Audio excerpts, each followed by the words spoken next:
Morning students. आज light का second chapter हम पढ़ेंगे। तो आगे स्टार्ट करेंगे हम। परावर्तन के नियम हमने पढ़ा दिए थे, प्रकाश का परावर्तन हमने पढ़ा दिया, ठीक है ना। इससे आगे बच्चों पढ़ेंगे हम गोलीय दर्पण। गोलीय दर्पण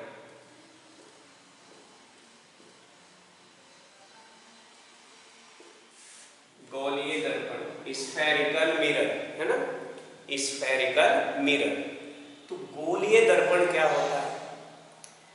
खोखले गोले से जो भाग काटा जाता है उसको कहते हैं हम गोलीय दर्पण।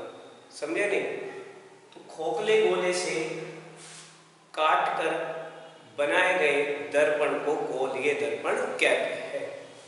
तो देखो, खोखला गोला ये हमारे पास, ये खोखला गोला, ठीक है, और खोखले गोले का ये है सेंटर, ठीक, ये सेंटर है।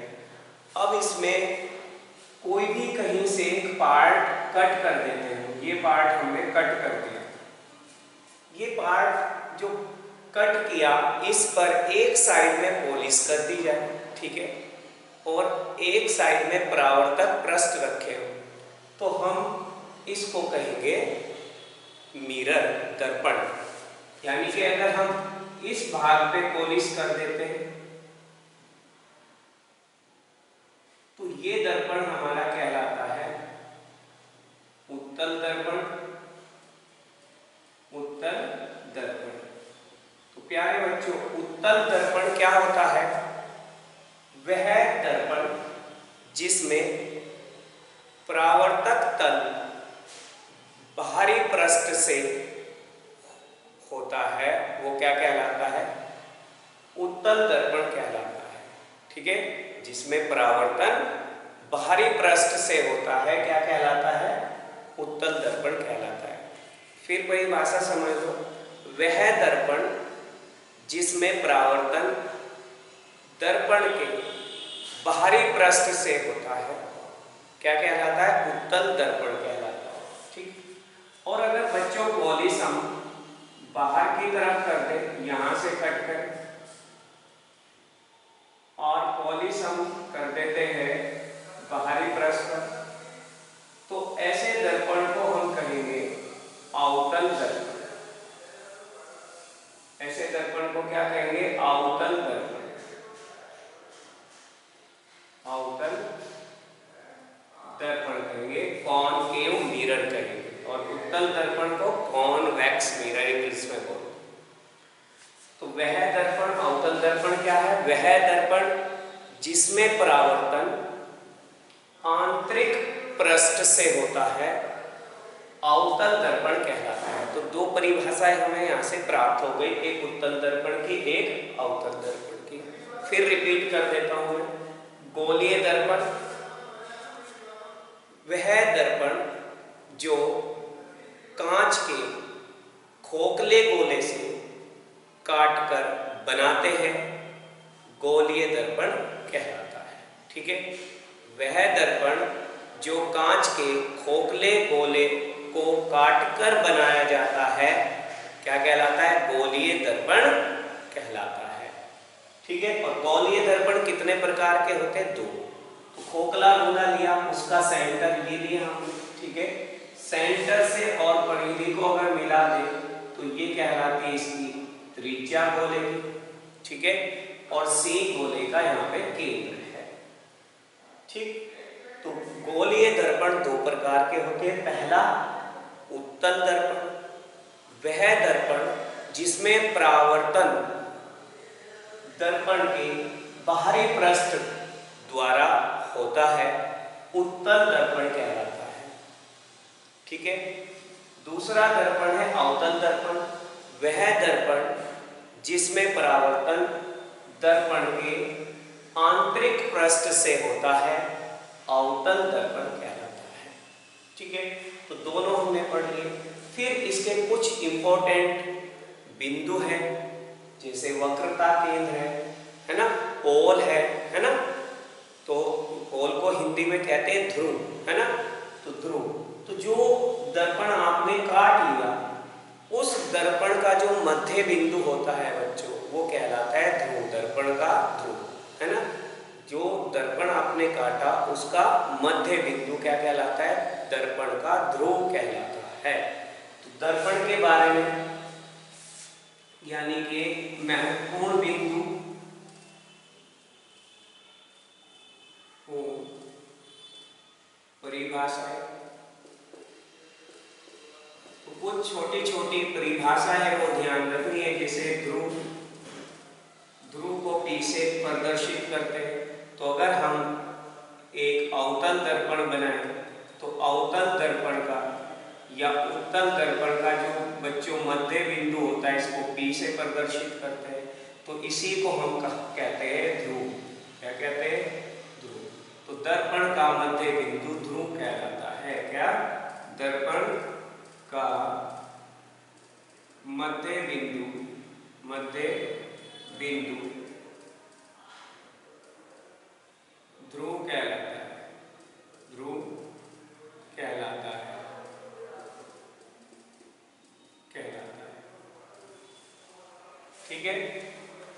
इसके बाद वक्रता केंद्र दर्पण का, तो दर्पण का वक्रता केंद्र क्या है, दर्पण जिस खोखले गोले से काटकर बनाया जाता है उस खोखले गोले के केंद्र को ही, यहाँ पे केंद्र होगा खोखले गोले का, और ये बच्चों ये केंद्र ही क्या कहलाएगा, ये केंद्र ही कहलाएगा वक्रता केंद्र।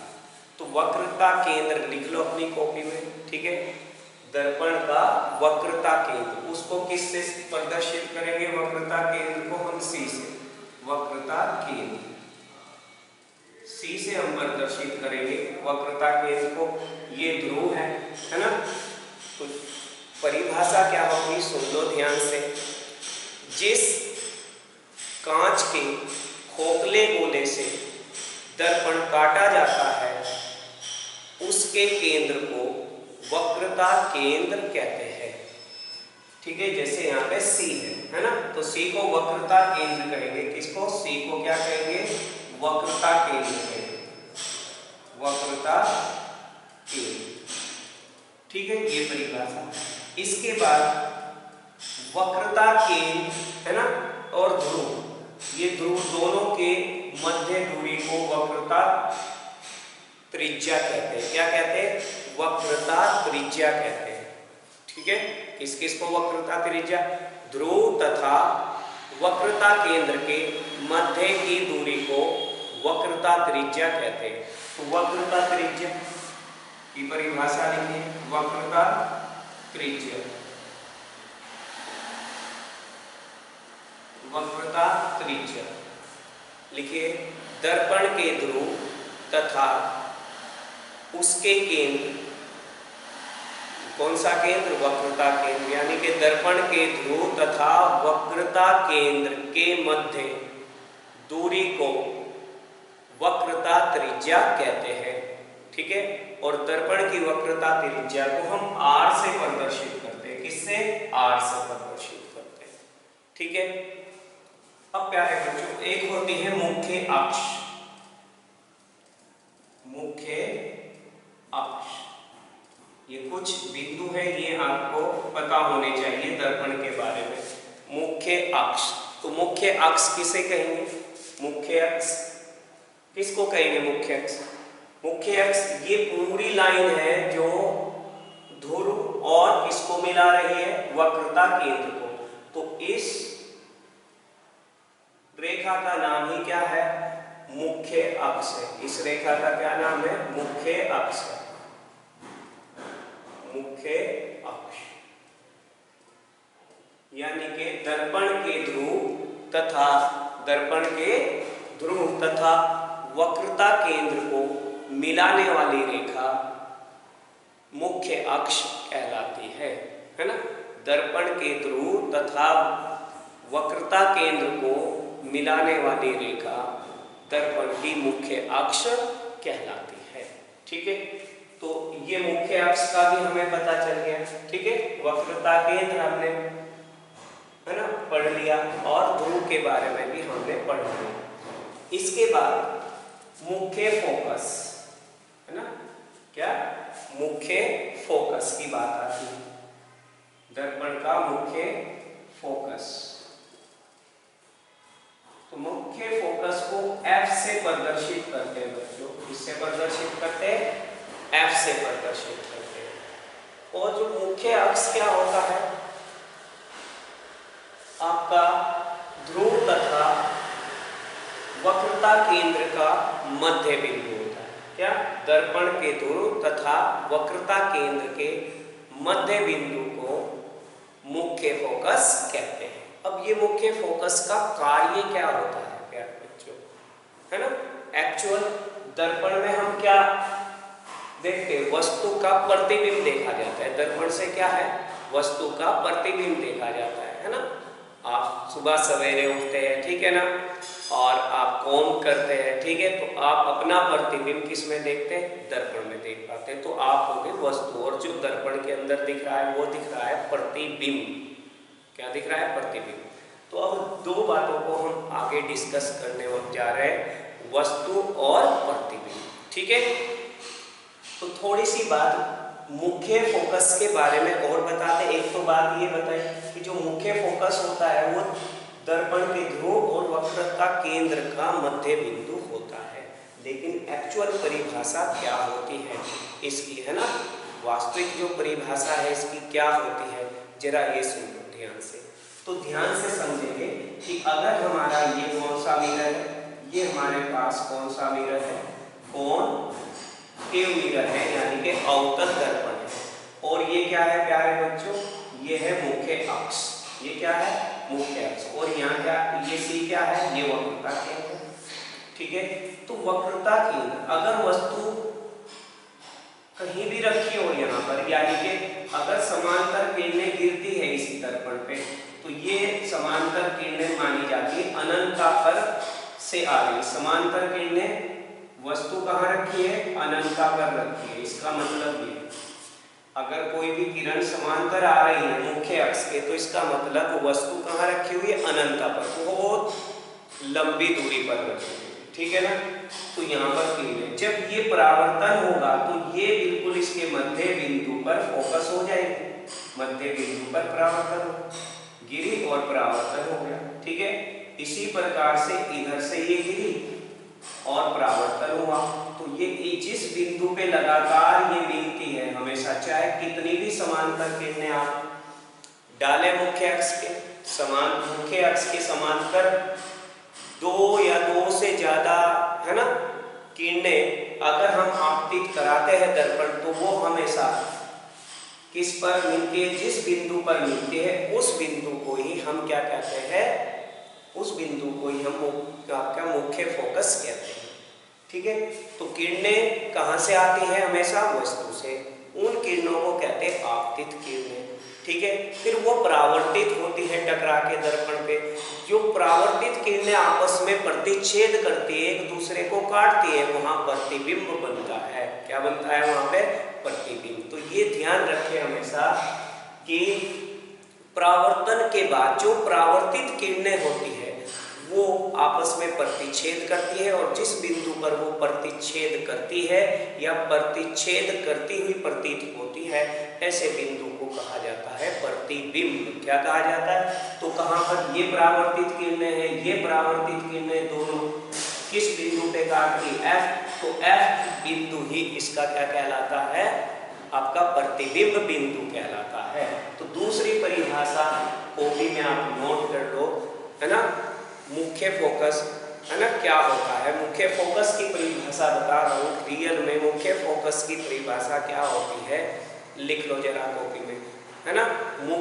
आपका मुख्य अक्ष पर स्थित, लिखो, मुख्य अक्ष पर स्थित वह प्रतिबिंब बिंदु, वह प्रतिबिंब बिंदु, है ना, जिसके लिए वस्तु अनंता पर स्थित होती है। मुख्य अक्ष पर स्थित वह बिंदु जिसके लिए वस्तु अनंतता पर स्थित होती है, मुख्य फोकस कहलाता है। तो अवतल दर्पण में मुख्य फोकस मैंने दिखा दिया।